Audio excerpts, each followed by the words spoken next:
ज्योति जी भोपाल से। राधे राधे। महाराज जी आपके चरणों में कोटि कोटि प्रणाम। महाराज जी, जब भी हम कीर्तन सत्संग और मंदिर या पाठ में होते हैं तभी हमारा मन दूसरी जगह पर क्यों भटकता है और बुरे नहीं, ख्याल ऐसा क्यों नहीं। आते हैं? उस समय आप एकाग्र होते हैं इसलिए जान पाते हैं, और समय आप मन के साथ विचरण करते हैं इसलिए जान नहीं पाते। जब आप भजन में होते, मंदिर में होते, पाठ में होते, तब आप मन से अलग होकर परमात्मा में लगना चाहते हैं, इसलिए आप पकड़ पाते हैं कि आपका मन चला गया।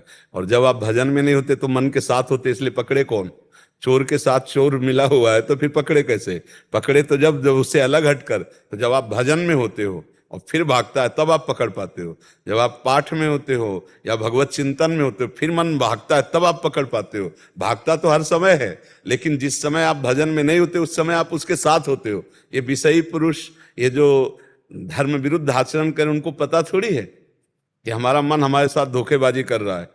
वो तो मन जैसा कर रहा है वैसा कर रहे हैं, बड़े मौज का अनुभव करते हैं कि जैसा हम मन में आता है वो खाते हैं, वो पीते हैं, वो करते हैं। यार हम परम स्वतंत्र हैं, वो मन के तदात्म्य में है। और जब आप भजन में लगते हो तब उस मन से कूड़ा करकट निकलता है, तो गंदी गंदी बातें वो बाहर निकलती हैं। आपको लगता है इस समय मन गंदी गंदी बातें क्यों सोचता है? सोचता नहीं। जैसे झाड़ू लगती है, अब यहाँ गंदगी नहीं दिखाई दे रही, लेकिन अभी हटाया जाए और सोहनी लगाया जाए तो कूड़ा निकलेगा, पोछा लगाया जाए तो गंदा हो जाएगा कपड़ा। तो ये नाम जप है, ये जो अध्यात्म है, ये मन को निर्मल करता है। तो जब हम भजन में लगते हैं तो हमारे अंदर की मन की गंदगी निकलती है, और उस समय मन जब भागता है तो हम चूंकि एकाग्र हो रहे हैं तो हमारी पकड़ में आ जाता है। और जब हम विषयों में ही खेलते होते हैं तो मन को पकड़ नहीं पाते हैं। भजन करने से मन की गंदगी निकलती है। तो जब हम भजन में बैठेंगे तो आप देखना उस समय वो गंदी बातें जो है वो निकल रही, तो साधक न जानने के कारण परेशान हो जाता है। हम उसको बिल्कुल आधुनिक शब्दों में समझाया कि जैसे हमें कोई मैसेज डिलीट करना है, तुम्हारे सामने आएगा ना, सामने ही तो आता है ना, तभी तो हम उसको डिलीट करते हैं। ऐसे ही हमारे मन में ये बहुत पुरानी चिप है, बहुत जन्मों के भरे हुए हैं, काम क्रोध लोभ मोह मद मत्सर। तो हो सकता है कि 1 करोड़ बार वही काम की वृत्ति की मैसेज आवे, एक डिलीट किया फिर वही काम, फिर वही डिलीट करो, फिर वही काम। तो 10वें वर्ष भजन करने पर वही बार बार वृत्ति, वही बार बार वृत्ति आती। साधक समझ नहीं पाता कि बार बार वही वृत्ति क्यों आती। वो वृत्ति नहीं है, 10,000 बार हमारे द्वारा वही क्रियाएं हुई हैं अनेक जन्मों में, वो सब भरा हुआ है मन में संस्कार। धीरे धीरे धीरे धीरे जब भजन करते करते शांत, जहां निर्मल मन हुआ तहां भगवान का साक्षात्कार हो जाता है। अभी तो बहुत कूड़ा करकट भरा हुआ है, बहुत भरा हुआ है, काम के, क्रोध के, लोभ के, मोह के, मद के, मत्सर के, न जाने कितने हमारी स्फुरणाएं वासनाएं हैं, वो भजन के द्वारा धीरे धीरे शांत होती है, नष्ट होती है। तो उपासक विचलित ना हो, उस समय धैर्य पूर्वक लगा रहे कि अब ये नष्ट हो रहे हैं। और नाम जप में मन लगे न लगे तुम चिंता ना करो। जैसे अग्नि को भाव से छुओ या गुस्सा हो के छुओ या कोई दूसरा छुआ दे या भूल से छू जाए, वो जला देगी, क्योंकि उसमें दाहिका शक्ति है। ऐसे ही भगवान के नाम में तारण शक्ति है, आनंद शक्ति है।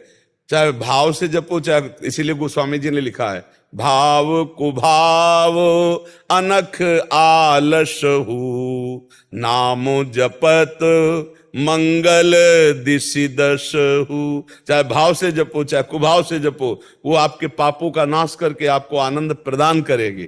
पर हमें बहुत काल तक, सातु दीर्घ काल निरंतर सत्कार सेवितो दृढ़ भूमि, हम दीर्घ काल तक सम्मान पूर्वक निरंतर नाम जपने का अभ्यास करें तो बहुत जल्दी आनंद की प्राप्ति हो जाए। मन जब तक इसमें गंदगी रहती तब तक चंचल रहता है, और जहां मन की ये वासनाएं हटी तो मन निर्मल और शांत हो जाता है। निर्मल और शांत मन ही भगवत साक्षात्कार करता है, निर्मल और शांत मन ही आनंद प्रकट करता है। अशांत और चंचल मन हमारे हृदय में दुख, चिंता, शोक, भय ये प्रकट करता है। इसलिए हमें धैर्यपूर्वक नाम जपना चाहिए।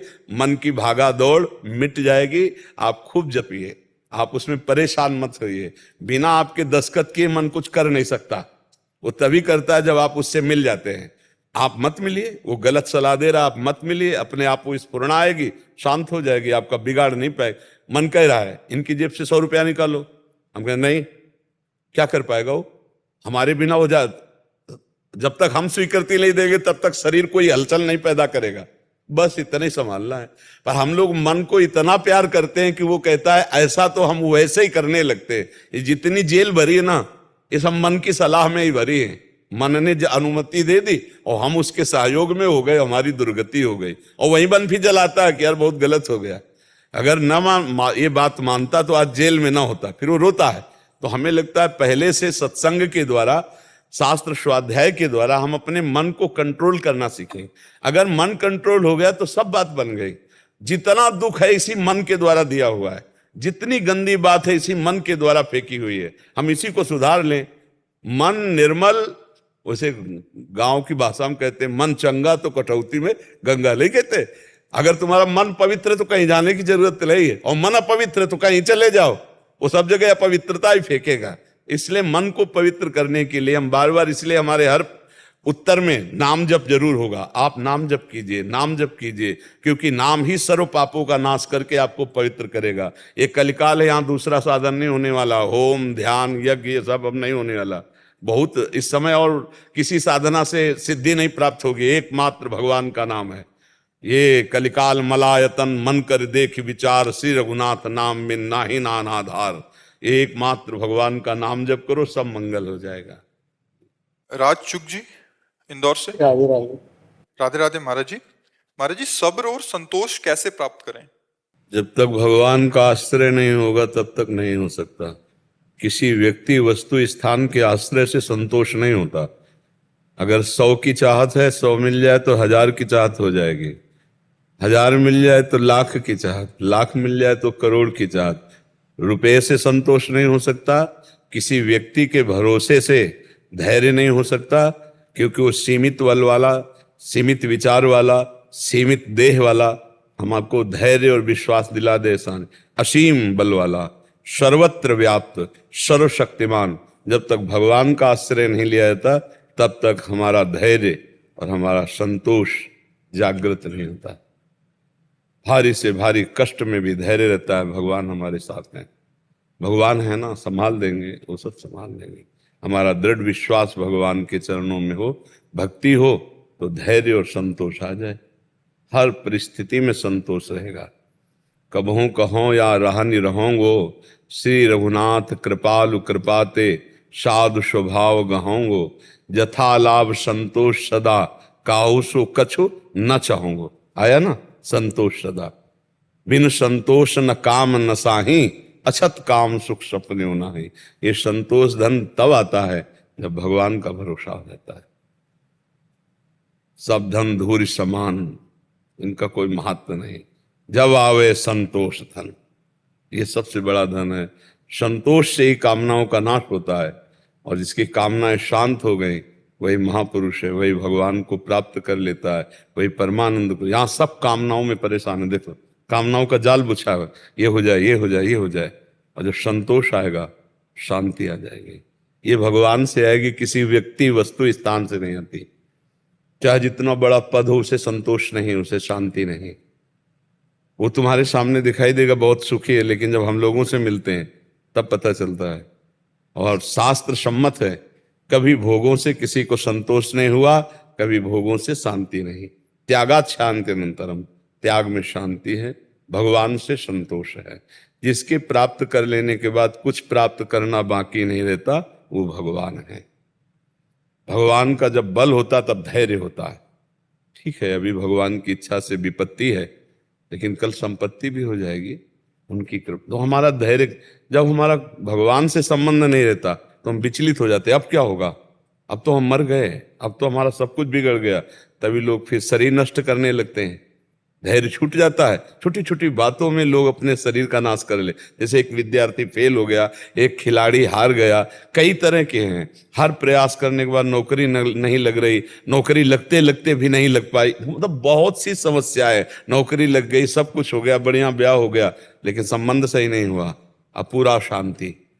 बिना भगवान के भजन के पाप नष्ट नहीं होता, और जब तक पाप रहता है तब तक कामनाएं, अशांति, दुख बना रहता है। और अशांतस्य कुतः सुखम, जिसका चित्त ही अशांत है, कहाँ सुख मिल सकता है। बहुत सावधान।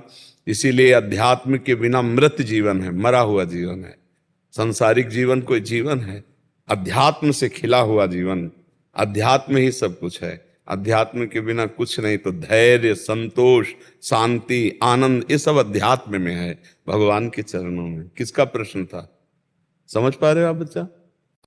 पहले उसका पेरेंट्स सोचता है ये मेरा सर पे क्यों आया, मेरा लक ही खराब है, भगवान ने मेरे को ये पीड़ा क्यों दिया। ये चाहते कि बच्चा कब चला जाएगा।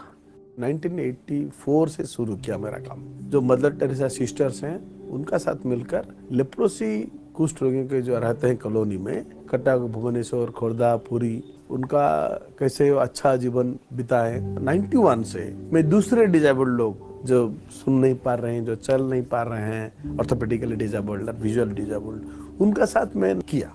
हम घर घर जाते हैं और आइडेंटिफाई करते हैं, पेरेंट्स को के साथ बातचीत करते हैं, बोलते हैं कि ऐसा हो सकता है। हम देखें बहुत बच्चे घर में बारंडा में पढ़ते रहते हैं, उनको हम थेरापी देके पहले उनका नेक स्ट्रेंथनिंग करते हैं, फिर उसको स्लोली खड़ा करते हैं, मल्टीपल थेरापी देके। उसके बाद हम थोड़ा उनको आहिस्ते आहिस्ते चलाते हैं। काफ़ी इक्विपमेंट हमको लगाना पड़ता है, गांव में लगाना पड़ता है या सेंटर में लगाना पड़ता है। हमारे सेंटर में 150 ऐसा बच्चे रहते हैं और बाकी लोग अपना पेरेंट्स के साथ रहते हैं। बहुत सारे बच्चों का जिंदगी बदल गया मेरा ख्याल में, जो भी माइल्ड वेराइटी के। मनोज कुमार जी दिल्ली से। राधा वल्लभ श्री हरिवंश। गुरुदेव।